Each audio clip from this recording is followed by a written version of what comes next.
नमस्कार मित्रांनो, भावांनो, बहिणींनो.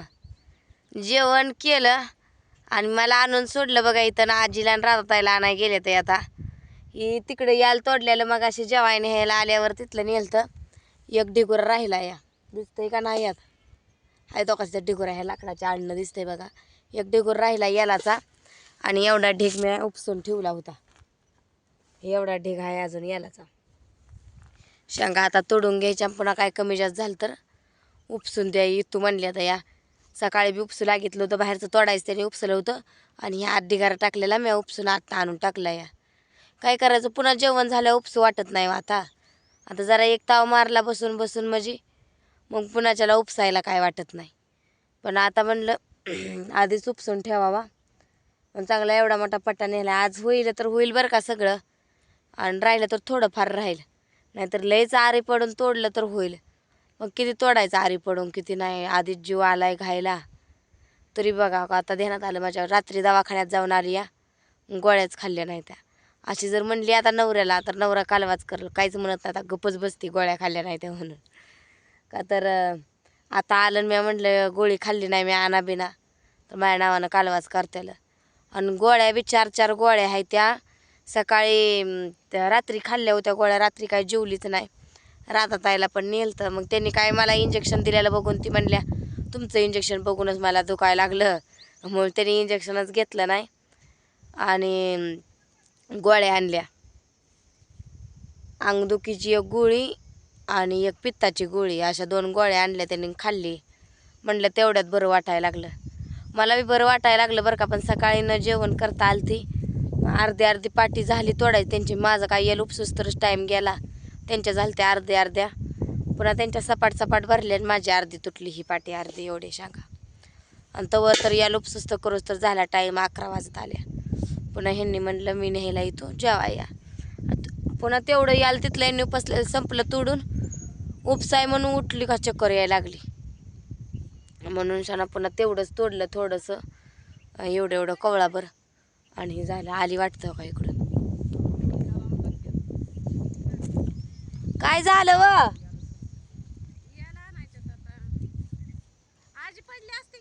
कसं काय अशी कशी उतारली बंद करायच्या आधीच.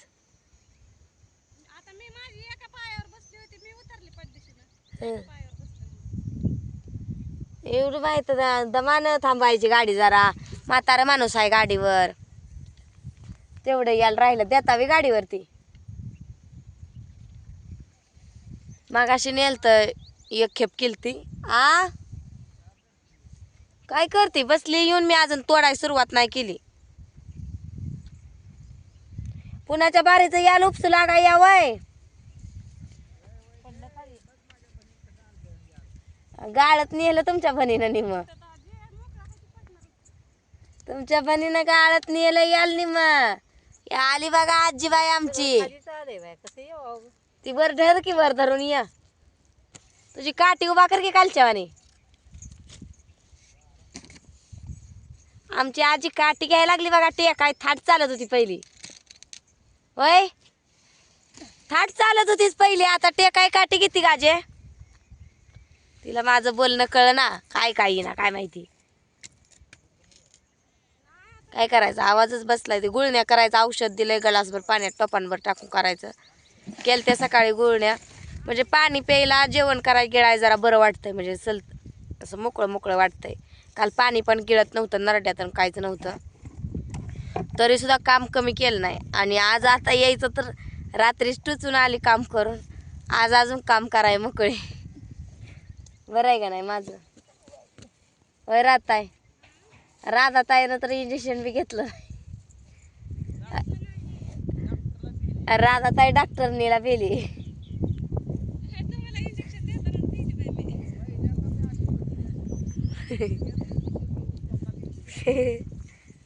अशीच आहे राहताय, दुसऱ्याचं दिलेलं इंजेक्शन बघून स्वतः बेली. ही कारपगी मांडीवर. दम निघत नाही आजीला. 5 मिनिटं घरी जेवण केलं का चला येताय का घालवाय जाऊ चालत, अशी करत येते. वाट धरती लगेचच. जरा 5 मिनिटं दमत नाही घरी. बाटली ठेवली आहे काढून इथं. ती काय तुझ्यापाशी आहे?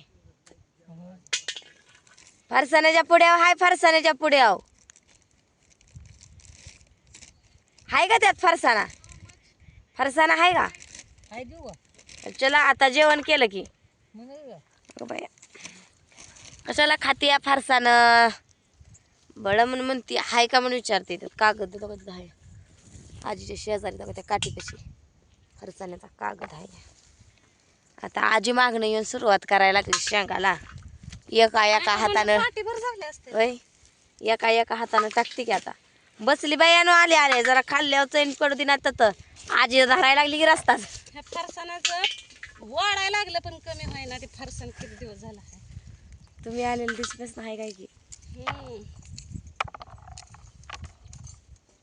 राधाताई लागली बायानो का मला कना कना कना तोडायला लागली. आली तशी दमच काढ ना. आजी बिन राधाताई बी. मग काय आम्हाला पडलं रान मोकळं करायचं कवा घर गाठायला झालं. कर म्हणा मी इथं इथं उचलून करमतंय मग आम्हाला. नवा उचलून टाकते का जागा? रानात करमत पण घरी गेल्यावर काय घरी करमत नाही. घरी तर आव गोकुळ भरलंय की घरी. हा घरचं गोकुळ राडा वाढवू द्या पण हाय ना गोकुळ. आणि मेन म्हणजे जसा भुईमुग काढायला चालू केला 2 दिवस तर का नाही आमची दीदी चहा करून हातात देते मला आत्याच्या. तर रोडलाच पाणी चहा. मी तर म्हणते का चहा करायला शिकली बघा माझी दीदी. किती थोडं 5वीलाच आहे आता. थोडं कधी मी शिकवला बी नाही. कशी शिकली कोणाला अहो, तिची बोलू द्या की आम्हाला बी थोडं. ती. बोला थोड्या दिवसानं तुम्हाला आयती भाकर भेटते बघा रानात. मला भेटू दे की. बरं झालं पण नाही शिकवणारच नाही स्वयंपाक मी तिला लवकर. तरी पण करणार ते. शिकवलं का लय आशा लागते पोरीनं करावा म्हणून. त्यावेळेला स्वयंपाकच लवकर शिकवायचा नाही. आमच्या कशा आहे त्या अजून भात सुद्धा नीट शिजवा येत नाही. म्हणूनच शिकवायचं नाही लवकर. आणि पोरीसनी शिकवलं का आईला लगे वाटतं आयता असावा खायला. खायला आयता असावा वाटतं लगेच. भात शिजवत नाहीत कुठे गेला ग? काय ते कारपत्या तिला मांडव. टाक ग इकडं. आणि सकाळी तर मेकअप बिकअप केलता आणि घटकत कसं इकारलं ते. काय तीस टकोरं. करतयच. टकोर इकारलं कसं. 30 करतयच वारा. वारा कुठं एवढा आहे इथं. वारं लागलं उकाड्यानं दम भरायला लागला इथं. अहो, गाडीवर आलो आता. गाडी लय वारं लागलं ग. आता उद्याच्याला 2 शॅम्पू लावते की. त्या मातीमुळे मी शॅम्पू लावा नाही डोक्याला. बघा राधाताई शॅम्पूची किती बचत करते. आता शॅम्पू लावला तर वायात जाईल, उद्या अजून माती जाईल म्हणून. हा डायरेक्ट उद्याच लावायचा शॅम्पू.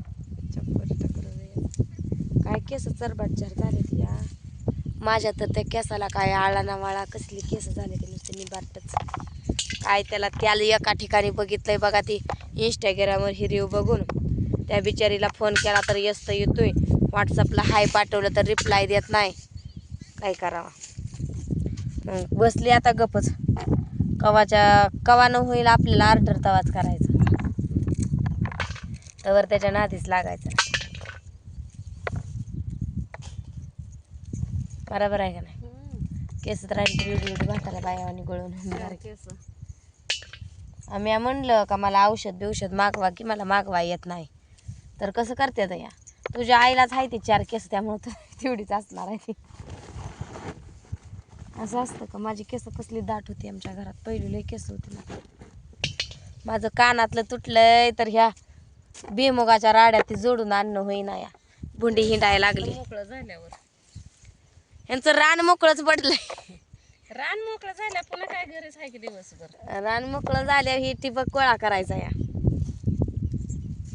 टिबक गोळा केल्यावर रान मोकळं. पुन्हा ही कुरटायचंय, फनायचंय, तापायला रान ठेवायचंय. पुन्हा म्हणजे पुन्हा मिरगालाच करायची मका बिका काहीतरी पाऊस पडल्यावर. औंधा दुष्काळ हाय म्हणते ती. मग कोणा टावा आता बातम्याला सांगते ती.